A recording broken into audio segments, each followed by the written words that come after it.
Hey, what's going on, everybody? This is Bud, and welcome to Mental Game Mechanics. Today's topic is about what it takes to win.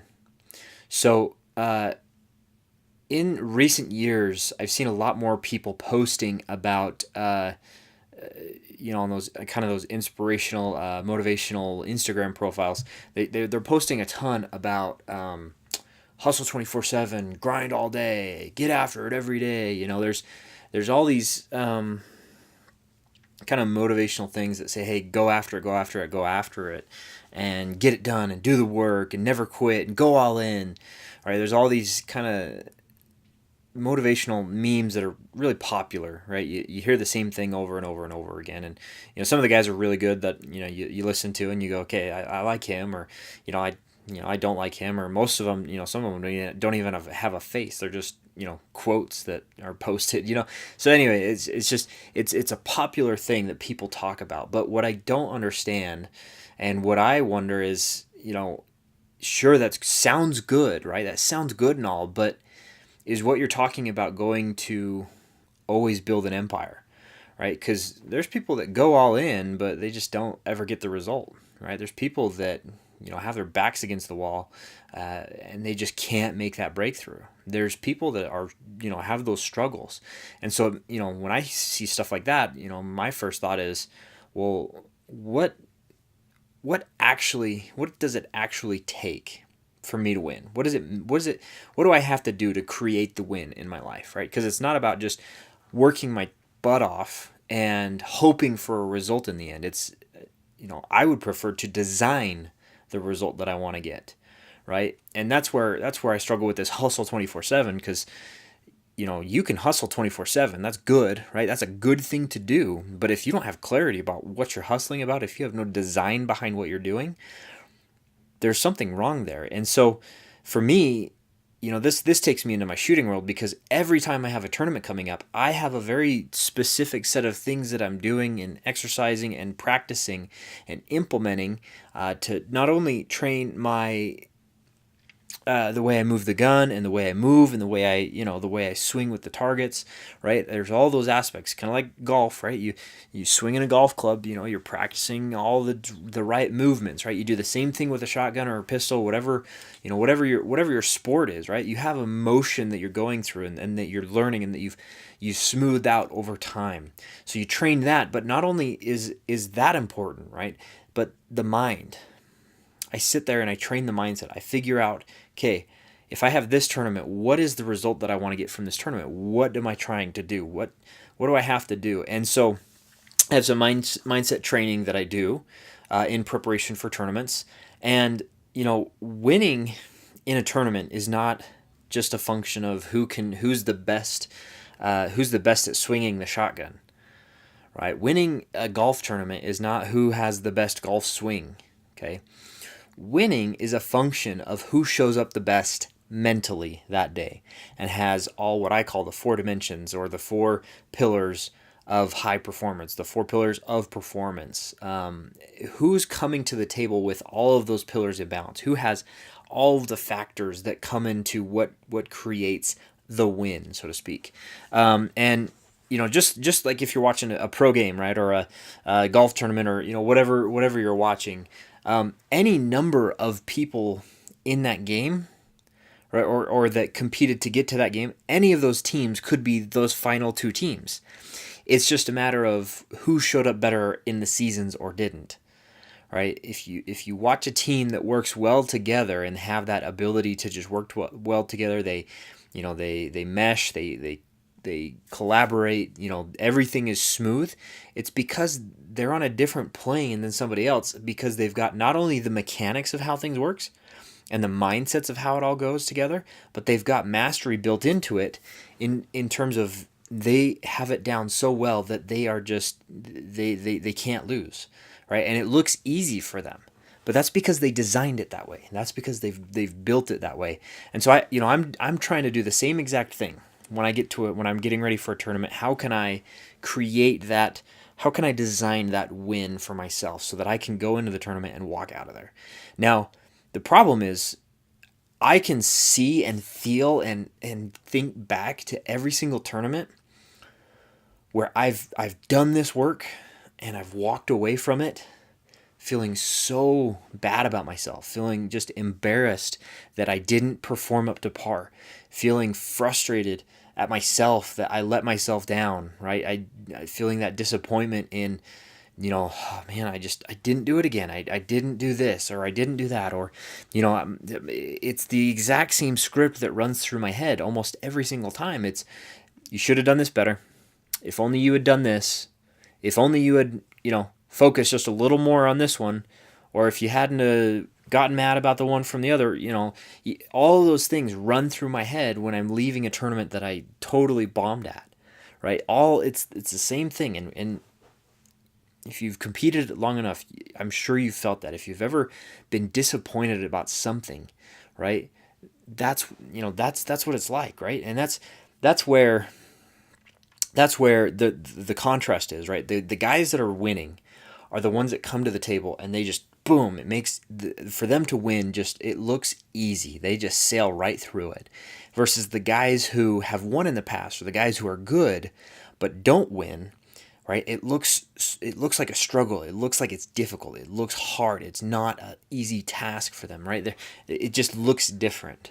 If you can follow what I'm saying with that. But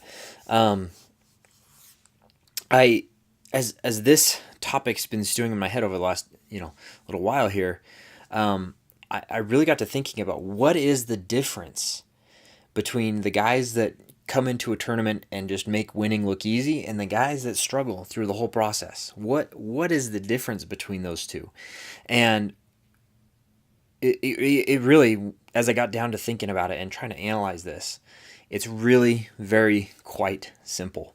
And it's something that I've known for a long time, but it's hit me more and more as I've been trying to build a business and trying to grow a business and grow into a better leader for myself, for my family, and build the things that I'm trying to build.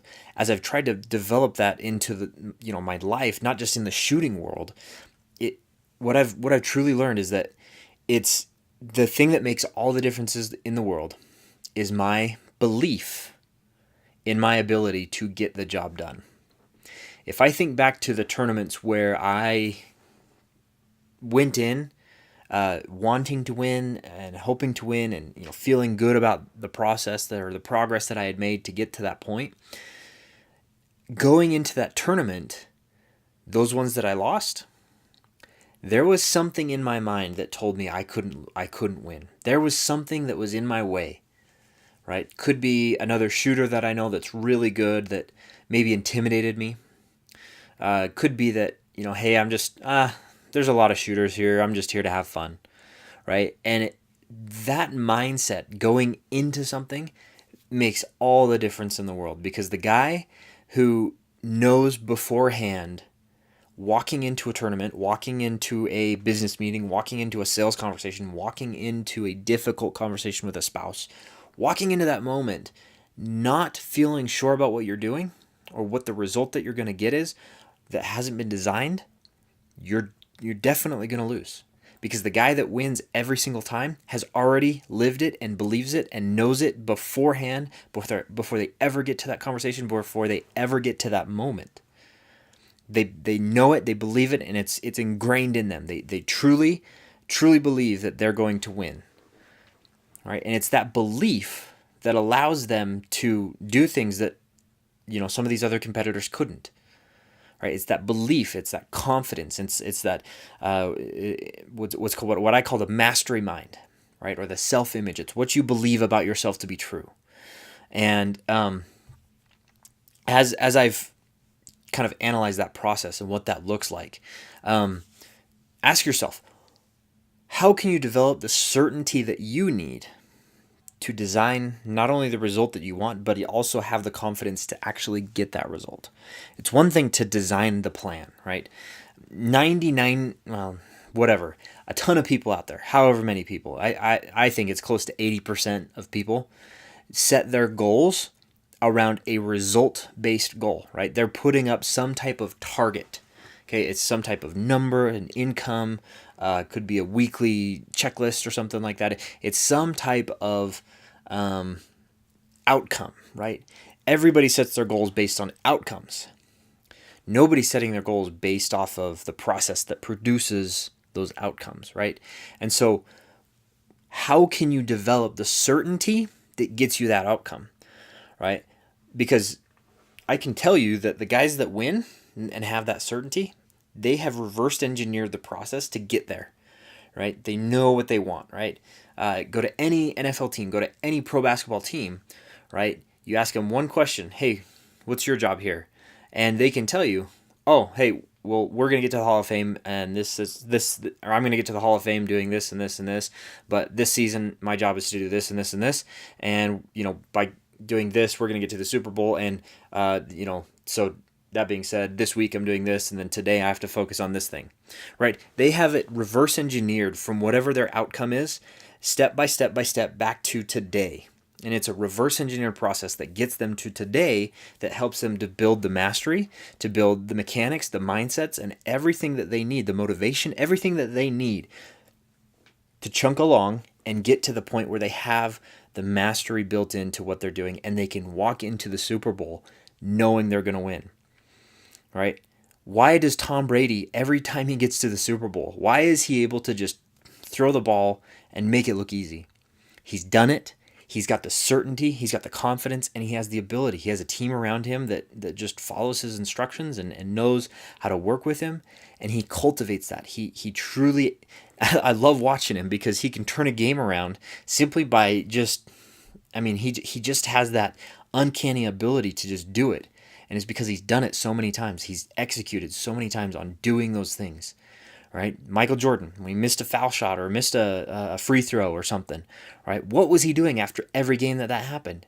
He would shoot another 1,000 free throws. He would go after it until that was built into him, and he got through that and built that certainty that he could do what he needed to do. And so it's really just a function of starting, knowing your vision, reverse engineering it down to every single day, and starting to hit singles, right? In terms of baseball, right? You hit a single, right? You hit the ball, get to first, hit the ball, get to first, hit the ball, get to first. And if everybody on your team is doing that, now you have a systematic scoring mechanism that people are just functioning through the system, right? Get to first, this guy goes to second, this guy goes to first, this guy goes to third, this guy goes to second, this guy goes to first, right? And now you're starting to just rack up the points because you got everybody hitting singles. Everybody's hitting singles, right? Now, obviously, that's altruistic and an ideal scenario there, but hit singles every single day, and you're going to start boosting that confidence. You're going to start building those mindsets that you need and building what I call the mastery mind, right? It's that self-image, what you believe about yourself to be true. If you believe you can or can't, right? I think it's Henry Ford. If you believe you can or cannot, you're right. If you believe that you can walk into a tournament and win, you're right. And I'm talking about true belief, not just oh yeah, I'm going to win with that little bit of a maybe, yeah, we'll see how it goes, right? It's not that. It's a confident, and oftentimes it's humble. It's a humble confidence that people have. And so that's the key. And believe me, nobody hits a home run and calls it quits. Nobody hits a home run and is written down in the history books, right? The guys that are written in the history books are the ones that execute on a regular basis over and over and over and over again, right? So you have to build that self-image. You have to build that up. And it's not a simple process, okay? Because you're literally rewiring your brain, but you're building the confidence that you need to start getting and achieving the goals that you want to hit, right? If you can simply just, like I said, reverse engineer that process, you're going to start hitting your goals. You're going to start, building the momentum that allows you to have that little bit of confidence that gets you that extra win, right? You start getting that little single, and then all of a sudden, those start compounding, and all of a sudden your confidence gets even better. You keep that process moving forward. You keep getting better. You keep moving forward, getting better. And over a long period of time, if you've continued to hit singles for your whole career, for your whole relationship, or, for that tournament, whatever you're doing, right? if you've done that long enough, you can walk into the situation and have the confidence to do what you need to do at a bigger level. You're not going to do it off your first go. It has to be built over time. And so the question I'll leave with you is what would those results do for you in your life? Right? If you could have never-ending confidence, never-ending persistence, never-ending trust in yourself to do anything that you want, what would that do for you? What would that do for the people around you, for your family, for your coworkers? Right? What would that do? And if you can reverse engineer the things that you need to do to get the result and the outcome that you want to do, and start just chipping away at it every single day and winning just a little bit by little bit, your life's going to change. But you have to start hitting those singles. Okay? If you want to win, you have to start hitting singles. You have to start somewhere. And it's not just a blind hustle 24/7. It's not just a go all in, right? It's not just posting those memes and listening to most motivational videos and just going after it blindly. Reverse engineer what you want. Know where you're going. Know the vision. Know the path, right? The path isn't always going to be what you plan it to be, but at least the path is outlined. Where you're going is more important than how you get there. How you get there will figure itself out as you go. But you have to know where you're going, what's the end result, and start figuring out the path to get there. And as that path gets going and challenges arise and you're overcoming, the little ones, little challenges that start turning into bigger ones and bigger ones and bigger ones. By the time you get to the biggest ones, you've cultivated a mindset of confidence that allows you to get what you want and get the things done. There's a reason why people say, hey, man, everything he touches turns to gold. It's because he's done it enough times that he knows what he's doing. And so I'll leave you with that. I know this is a little bit longer, but I just wanted to make sure that we emphasize that your belief about whatever it is that you're doing is the results you're going to get. Okay? And if you can start changing your beliefs about what you know you can do or what you think you can do, your results are going to change. Okay? And so I hope that helps you make that small mindset shift, that it's not about just hitting home runs and knocking it out of the park on the first try, but it's hitting that single that gets you just a little bit closer and a little bit closer and a little bit closer. And as you're hitting those singles, that confidence is cultivated and you're able to really grow as you compound those wins and you compound those singles. And over time, that confidence builds and becomes this unstoppable force that gets you what you want in life. So I'll leave you with that. I hope you have an incredible day. I'll talk to you soon.